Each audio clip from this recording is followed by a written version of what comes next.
नमस्कार, हिमाचल न्यूज में आपका बहुत बहुत स्वागत है। चलिए देखते हैं आज की 15 फटाफट बड़ी खबरों को।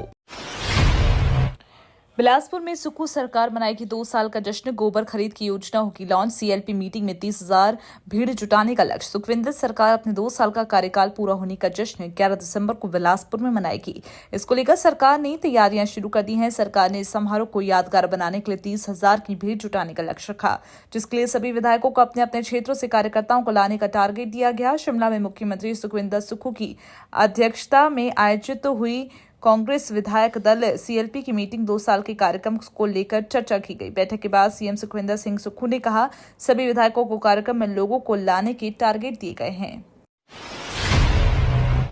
पीएम आदर्श ग्राम योजना में 23 गांवों के विकास पर खर्चे जा रहे हैं 3 करोड़ 59 लाख। प्रधानमंत्री आदर्श ग्राम योजना के जिला ऊना में चयनित 23 गांवों के लिए 3 करोड़ 59 लाख 20 हजार की राशि जारी की गई। इसमें से अब 2 करोड़ 16 लाख 87 हजार रुपए की राशि विभिन्न विकास कार्यों पर व्यय की जा चुकी है। ये जानकारी अतिरिक्त उपायुक्त महेंद्र पाल गुर्जर ने PMAGY के अंतर्गत आयोजित समीक्षा बैठक की अध्यक्षता करते हुए दी।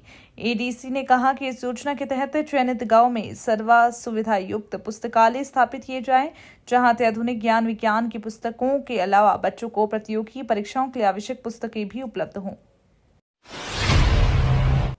डिपो में महंगी हुई चने की दाल कीमत में 27 रुपए तक की वृद्धि। राशन कार्ड धारकों की जेब अब ज्यादा होगी ढीली। हिमाचल प्रदेश के डिपोओं में उपभोक्ताओं को अब चना दाल के ज्यादा पैसे चुकाने होंगे। बाजार में चना दाल की कीमतें बढ़ने से अब डिपोओं में चना दाल महंगा मिलेगा। प्रदेश सरकार ने चना दाल का नया रेट अप्रूव कर दिया है। पहले ही डिपोओं में लोगों को तेल और दाल का कोटा नहीं मिल रहा था। ऐसे में अब चना दाल के महंगा होने से लोगों की जेब पर ज्यादा बोझ है। सरकार द्वारा चना दाल के अप्रूव नए रेट के मुताबिक अब दिसंबर महीने में बीपीएल उपभोक्ताओं को चना दाल के 27 रुपए प्रति किलो अधिक चुकाने होंगे।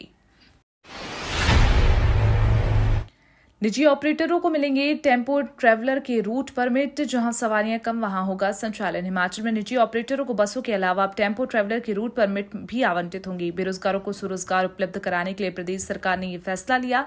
ग्रामीण रूटों पर जहां बसों में ऑक्यूपेंसी कम रहती है, वहां टेम्पो ट्रैवलर चलाए जाएंगे। सरकार की इस पहल से ग्रामीण क्षेत्रों में परिवहन व्यवस्था सुदृढ़ होगी। सरकार के परिवहन विभाग को टेम्पो ट्रैवलरों के रूट चिन्हित करने के निर्देश जारी किए हैं। केंद्र और राज्य प्रायोजित छात्रवृत्ति योजनाओं के लिए आवेदन करने की अंतिम तिथि बढ़ी। वर्तमान शैक्षणिक सत्र 2024-25 में विभिन्न केंद्र राज्य प्रायोजित छात्रवृत्ति योजनाओं के तहत राष्ट्रीय छात्रवृत्ति पोर्टल पर छात्राओं द्वारा छात्रवृत्ति आवेदन ऑनलाइन भरने की अंतिम तिथि को 18 दिसंबर तक बढ़ा दिया गया है। इसको लेकर विभाग की ओर से सभी शिक्षण संस्थानों को पत्र जारी कर दिए गए। इसके तहत उन सभी विद्यार्थियों को अंतिम अवसर दिए जा रहे हैं जो वर्तमान शैक्षणिक सत्र 2024-25 में छात्रवृत्ति के लिए आवेदन करना चाहते हैं।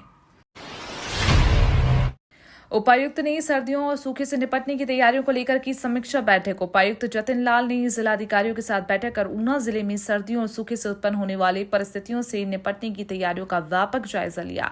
बैठक में उपायुक्त ने सभी विभागों को निर्देश दिए कि वे सर्दियों के मौसम में कमजोर वर्गों, विशेषकर बेघर, बुजुर्ग और बच्चों को आवश्यक सहायता सुनिश्चित करें। उन्होंने विशेष रूप से अत्यधिक ठंड वाले क्षेत्रों की पहचान पर त्वरित कार्रवाई की आवश्यकता पर जोर दिया। उपायुक्त ने लोक निर्माण विभाग को निर्देश दिए कि कोहरे वाले क्षेत्रों में सड़क सुरक्षा के लिए परिवर्तक चिन्ह और चेतावनी संकेत लगाएं।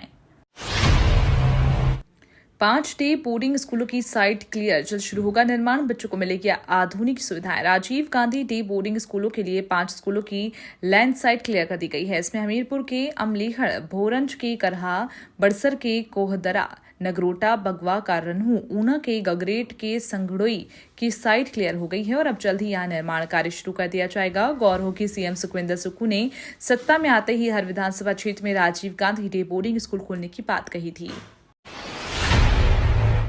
हिमाचल का सेब और सब्जी एसी रेल कंटेनर में पहुंचेगा मद्रास। मुंबई उत्पादों को मिलेगा अच्छे दाम। प्रदेश के किसान बागवानों की आर्थिक स्थिति मजबूत करने के लिए प्रदेश सरकार एसी रेल कंटेनर से सेब, सब्जी सहित अन्य उत्पाद दूर दराज के राज्यों की मंडियों तक पहुंचाने की व्यवस्था करने जा रही है। कृषि मंत्री प्रोफेसर चंद्र कुमार ने कृषि विपणन बोर्ड को उत्तर रेलवे के अधिकारियों से संपर्क कर इसे लेकर संभावना तलाशने के निर्देश दिए। हिमाचल की मंडियों को राष्ट्रीय स्तर पर लिंक करने की भी योजना है। विवाह तलाक के कार्य निष्पादित नहीं कर पाएंगे अब नोटरी। पब्लिक विधि विभाग ने जारी किए आदेश। हिमाचल सरकार के विधि विभाग ने प्रदेश में कार्यरत सभी नोटरी पब्लिक को विवाह तलाक के कार्य निष्पादित नहीं करने के आदेश दिए। विधि विभाग के अतिरिक्त सचिव की ओर से जारी आदेश के मुताबिक ऐसा कदम केंद्रीय विधि एवं न्याय मंत्रालय के भेजे ज्ञापन के बाद उठाया गया। आदेश में बताया गया केंद्रीय विधि एवं न्याय मंत्रालय ने सभी नोटरी को विवाह एवं तलाक के कार्य निष्पादित करने से दूर रहने को कहा है, क्योंकि उन्हें विवाह अधिकारी के रूप में नियुक्त नहीं किया गया। लाहौल में जम गया झरना और नाला। बर्फबारी की आस में पहुंचे पर्यटक। रोहतांग दर्रा में गाड़ियों की एंट्री बंद। हिमाचल प्रदेश के निचले इलाकों में जहां बारिश न होने के चलते किसान बागवान परेशान हैं, जबकि ऊंचाई वाले इलाकों में कड़ाके की ठंड है। माइनस में तापमान होने की वजह से क्षेत्र के झरने और नाले जाम गए हैं। हालांकि अभी पहाड़ियों पर बर्फबारी नहीं है, जिससे बर्फबारी देखने की चाह में बाहरी राज्यों से मनाली आए सैलानियों को मायूसी हाथ लगी। लाहौल में बर्फबारी न होने से यहाँ का जनजीवन काफी प्रभावित है। 11 दिसंबर को शुरू होगी 3 योजनाएं। सीएम की अध्यक्षता में हुई कांग्रेस विधायक दल की बैठक में फैसला। प्रदेश सरकार का 11 दिसंबर को 2 साल का कार्यकाल पूरा होने पर बिलासपुर में होने वाले समारोह में 3 नई योजनाओं की घोषणा की जाएगी। बिलासपुर से मुख्यमंत्री सुखविंदर सिंह सुक्खू राजीव गांधी ई टैक्सी, इंदिरा गांधी सुख शिक्षा, गोबर खरीद योजना का शुभारंभ करेंगे।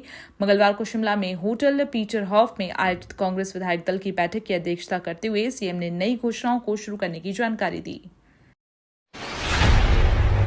चंडीगढ़ मनाली एनएच पर 53 करोड़ 89 लाख से बना 800 मीटर लंबा बगलामुखी रोपवे जनता को समर्पित। चंडीगढ़ मनाली नेशनल हाईवे पर 53 करोड़ 89 लाख रुपए की लागत से बना बगलामुखी रोपवे मंगलवार को जनता को समर्पित किया। पंडोह के समीप ब्यास के ऊपर से नेशनल हाईवे बगलामुखी मंदिर को जोड़ने वाले इस रोपवे का उद्घाटन मुख्यमंत्री सुखविंदर सिंह सुक्खू ने किया। इस अवसर पर उप मुख्यमंत्री मुकेश अग्निहोत्री, पूर्व मंत्री कौल सिंह ठाकुर भी मौजूद रहे। 5000 करोड़ बढ़ सकती है भानुपल्ली बिलासपुर रेल लाइन की लागत। Bhanupalli Bilaspur rail line project की अनुमति लागत करीब 5000 करोड़ रुपए और बढ़ सकती है। निर्माण सामग्री के दाम बढ़ने, प्रोजेक्ट की अलाइनमेंट में संभावित बदलाव, नई आवश्यकताओं का जुड़ना लागत बढ़ने के मुख्य कारण बताए जा रहे हैं। रेल विकास निगम ने प्रोजेक्ट का रिवाइल्ड एस्टीमेट तैयार कर मंजूरी के लिए केंद्रीय रेल मंत्रालय को भेज दिया। रेल लाइन प्रोजेक्ट के लिए रिवाइल्ड एस्टीमेट में से कितना पैसा मंजूर होगा, इस मंत्रालय पर भी निर्भर करेगा। ये दूसरा मौका है जब RVNL ने रिवाइज्ड एस्टीमेट केंद्र को भेजा है। 14 गोरखा ट्रेनिंग सेंटर सुबाथू में हुआ अग्निवीर 4 का शपथ समारोह। 305 जवानों ने ली देश सेवा की शपथ। 14 गोरखा सेना प्रशिक्षण केंद्र सुबाथू में 305 अग्निवीरों ने देश की सेवा करने की शपथ ली। सेना के धर्मगुरु ने ऐतिहासिक सलारियों स्टेडियम में राष्ट्रीय ध्वज के नीचे गीता पर हाथ रखवाकर जवानों को शपथ दिलाई। मंगलवार सुबह भारतीय सेना की वर्दी पहन अग्निवीर शपथ ग्रहण करने के लिए उत्सुक नजर आए। सुबह करीब 8:20 पर सुबाथू सेना के कमांडेंट ब्रिगेडियर PP सिंह ने सेना के वाहन में सवार होकर दीक्षांत परेड का निरीक्षण किया।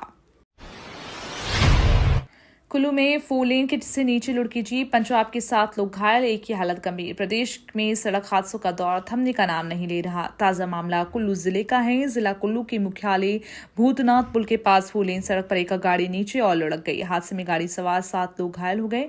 इनमें से एक गाड़ी सवार की हालत गंभीर चल रही है। फिलहाल सभी घायलों का ढालपुर का क्षेत्रीय अस्पताल में इलाज चल रहा है। कुल्लू पुलिस की टीम ने मौके पर पहुंच गई है और हादसे के कारणों की जांच कर रही है।